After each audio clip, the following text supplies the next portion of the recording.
ایک عورت عراق سے آئی، اس کی 5 یتیم بچیاں تھیں تو اسے ضرورت تھی وظیفے کی۔ اس نے آ کے پوچھا حضرت عمر بن عبدالعزیز کا گھر کہاں؟ تو لوگوں نے فرمایا وہ سامنے جو ٹاٹ اور بوریے کا پردہ لٹک رہا ہے وہ عمر بن عبدالعزیز کا گھر ہے۔ دروازے پہ دستک دی تو ایک عورت اندر برتن دھو رہی تھی۔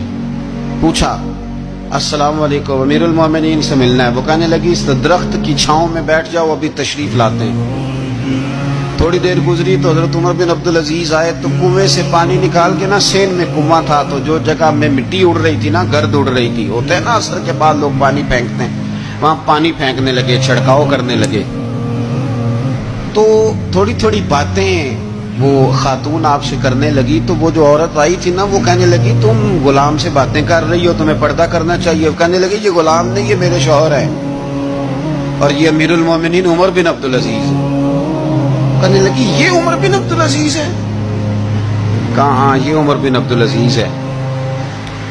تو وہ خاتون حاضر ہوئی، کھجوریں اس کو دی گئی کھانے کے لیے۔ اس نے کہا حضور میری 5 یتیم بیٹیاں ہیں، مجھے وظیفہ چاہیے۔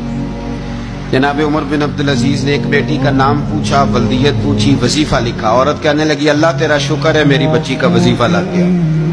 دوسری کا نام پوچھا، ولدیت پوچھی، عمر پوچھی، وظیفہ لگایا۔ اللہ تیرا شکر ہے میری یتیم بچی کا وظیفہ۔